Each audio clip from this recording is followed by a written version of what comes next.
The second challenge is that we must conquer the mountain. And how do we conquer the mountain? Let us make sure that Mount Rwenzori is conquered through opening roads. President Museveni had promised to us the Rwenzori highway that will run through the mountain from Kasese up to Bundebojo, Lamia River. So without accessing the mountain, we don't put pressure on our poorly constructed tarmac roads so that cargo can be transported from Rwenzori using a railway line. That's another challenge that we are faced with. So many challenges. Honorable, I happen to have visited Kasese some time back, and Kasese used to be a very active, very busy town in the olden days, and now many analysts say it is a ghost town. That statement true? No, a statement of saying Kasese is a ghost town is out of order. Because if I have told you, Kasese now is one of the beautiful countries, one of the beautiful towns in Uganda. I don't know why it cannot get a city status. Although, by that time, what it kept busy, it was that Hima cement factory was functioning, Kilembe factory was functioning, Katwe salt factory was functioning, and the Tafumak. And then by that time, it was supplied by Uganda Railway, the Trans-African Highway, the airport was, the airfield was still functioning. 707 Folk Friendship was still landing. So they are no longer there. And of course, it's no longer busy the way it used to be when you had all those facilities. But you can't describe it as a ghost town. Kasese is alive, and it's developing, and it's expanding. But that doesn't mean that we don't need those facilities. We need the airfield to be upgraded to an airport. We need the standard gauge railway to service Kasese. We need a transportation. Exactly. And labor. Exactly. We need the Trans-East African Highway to be live and properly tarmac. We need the revival of Kilembe. We need the revival of the salt industry in the country. We need the revival of tarmac, of Tafmac, the factory that was processing fish. Yes, so that we can create employment for our people and revamp the tourism industry in Kasese. Honorable, finally, Rwenzori sub-region. This time around in President Museveni's appointment, cabinet reshuffle, you happen to have both a ministerial position. It's not new because you have also served as minister before. Now you have Minister of State for Lands, Honorable Tabas. What expectations do you have in her? In Rwenzori sub-region, we got 3 slots in the cabinet. We have Honorable Tabas for Lands. We have Honorable Christopher Kibazanga, second Premier Minister and the leader of government business in Parliament. We have Honorable Wilson Mbadi, Minister of State. In CDF. Yes, trade. So, grateful. We are grateful. We're grateful to the president. Yeah? We're not complaining. Do you think these appointments will help add something? Definitely, these appointments bring us closer to the dining table. The dining table. And the advantage is that they are on the dining table. So they will be able to fix certain things in the Rwenzori sub-region and stabilize the Rwenzori. Where do you see Rwenzori sub-region in 10 years to come? In 10 years to come, Rwenzori sub-region will be a final destination for the international tourism. A final destination. In the next 10 years, there will be more industries in Rwenzori sub-region. processing coffee, processing cotton, processing cocoa, processing foodstuffs in the next 10 years. In the next 10 years, I see Rwenzori creating employment for our people. So, all is not lost. Let's keep hope alive. Honorable, do you think Uganda can use the neighborhood of DRC Congo in trade and commerce? Yeah, we only pray and wish that and hope that really DRC will stabilize. And when DRC stabilizes, there is a lot of trade between Uganda and the DRC. So our prayer is that there is a stability in the entire region of East and Southern Africa, East, Central, and Southern Africa. The moment we stabilize the region, there will be a lot of business, there will be a lot of trade. It's been an honor to talk to Honorable Christopher Kibazanga. Amina. My name is William Rwanga on behalf of welcome to Beg Television. I'm with Honorable Christopher Kibazanga. Beg Television. Thank you. Honorable Kibazanga has been Minister for Agriculture before. He has been Member of Parliament since 1996. He has been moving out and coming back. It is our honor that this time round he also returned to Parliament. Honorable, say hello to our viewers. Hello, dear viewers. My name, as you have heard, Kibanzanga Christopher Mbalula, Member of Parliament, Bughendera County, in Bughendera proposed district of Rwenzori sub-region. Honorable, how is the Rwenzururu sub-region? Rwenzori sub-region is described as mountainous, hard to reach, hard to live, and hard to stay. That's how people describe it. Of course, we know that being mountainous is God's providence. That is nature. That's how God created it. But being hard to reach is as a result of economic neglect.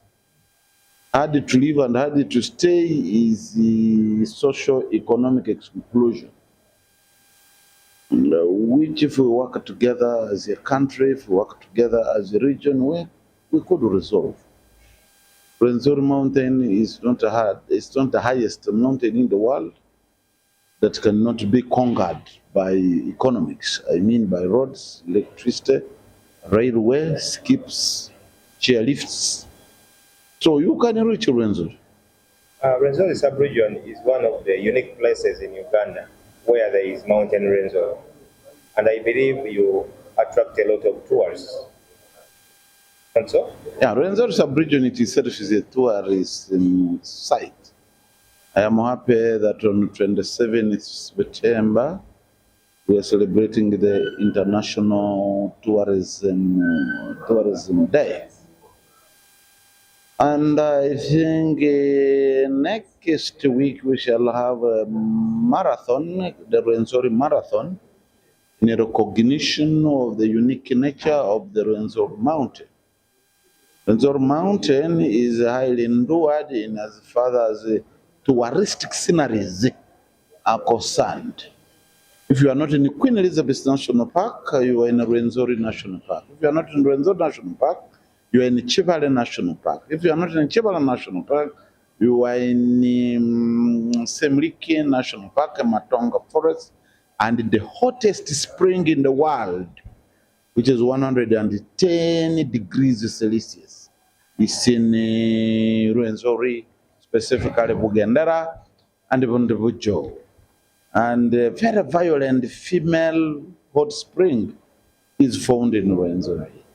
The three-horned chameleon found in Rwenzori, most of the primates found in Rwenzori, around 120 bird species found in Rwenzori, and we share the climbing lions in as far as Kungiri is concerned. So we attract a lot of tourists. Rwenzori National Park alone contributes close to 3 billion annually to the national conference, and that's why we are surprised why the nation cannot reciprocate in terms of roads, in terms of electricity, in terms of clean water. Honorable, basing on that background, as government looked into issues of service delivery, because now you have the tourism potential. That's true. Government has tried to avail social services to our people from here up to the farthest point. That's Kasese, that's Mbondwe, that is Busunga border point, is tarmac. Although we had the challenges of worn out, but rehabilitations are going on. What we are still looking at to upgrade the Kasese airfield to a level of an airport that a cargo can land, big passenger plane can land. We are looking at standard gauge railway, and the government has been promising. And we are looking at roads in the mountain to connect different regions in the mountain. And we are looking at government supporting the coffee growing on between Rwenzori National Park and the population. And the government has tried to explore electricity generation, and most of our rivers are now tapped to generate electricity, but this electricity has going to go back and do what it requires to do, to industrialize the interior of Rwenzori, to ease the movements in the interior of Rwenzori. Sub-bridge. Okay. Honorable, you have told us that tourism is bringing in a lot of foreign exchange revenues to the economy of Uganda. As Rwenzori sub-region, have you benefited from those collections? Yes, in one way or another, I can say we have benefited. Look at, for instance, look at Kasese town. Kasese town is one of the best towns, and clean and smart in the entire of Western Uganda. I don't know why we were not given a seat anyway. And then I have told you about tarmac. I have told you about peace and tranquility. The whole mountain is now Conga. But because we are still having pockets of areas which are still backward, for instance, Bughendera County, where I come from, that we need a tarmac. On the other side of the mountain, I can say that in the fields of education, for instance, in the field of education, Kasese has 2 centers of excellence. Almost every sub-county has to go to a city school, of which we are still grappling with 4, with 3. We don't have a center of excellence. We don't have a tarmac. When President Museveni says he has a tarmac to 20,000 kilometers in the country, Bughendera has only 6 kilometers of tarmac road. And it is formed on East African Trans Highway. When it comes to electricity coverage, Bughendera is about 5 to 10% electricity coverage.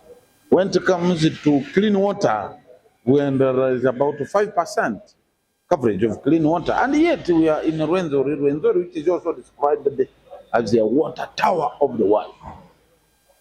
So it's a contradiction. We live on a water tower and we don't have clean water. Contradiction. It's a contradiction. Honorable, there is also Rwenzori or Kasese. Rwenzori or Kasese. Kasese is part of Rwenzori. Kasese is part of Rwenzori. Or Bughendera and the... Bughendera is part of Rwenzori. Yes. Doroko is part of Rwenzori. Yes. All those districts within the sub-region are surrounded by a neighboring Democratic Republic of Congo. Oh yeah. Yes. And the Eastern Democratic Republic of Congo is not stable at the moment. Is it a 6 man's bay? Yes, it's a 6 man's described as a 6 man's bay in the European language. Yes. So, have you been affected? Affected what? By the insurgency? And if you have we been affected by the insurgency in Eastern Congo? Yes. Oh, on several occasions. On several occasions. every rebellion that it takes over in Rwenzori, it has got a safe haven in Eastern Congo. And there is always a spillover. Even as I talk right now, ADF is hiding in Eastern Congo. ICC is hiding in Eastern Congo. And once in a while we have these incursions. 2 years ago, they crossed into Uganda on the Bughendera Kasese side and butchered our children, butchered the entire school. They keep on crossing. But thanks to UPDF had to do what they call hot pursuit, followed them in Congo, in the Democratic Republic of Congo, using, I think, a memorandum of understanding with the Congo government. And for the last 2 years, we have not had incursions from DRC. But we know that the DRC, Eastern Congo specifically, is always a safe haven for negative forces that intend to destabilize Uganda. Honorable, as a senior member of Parliament of Uganda and also a former minister, you are one of the respected political leaders in the region and in the country, right? What advice would you give to President Museveni to solve the Congo crisis? Well, I don't have much to advise President Museveni. President Museveni is a senior pan-Africanist I have ever seen in this country. He loves Africa, he loves Africanism. He's a genuine pan-Africanist. He's a genuine revolutionary.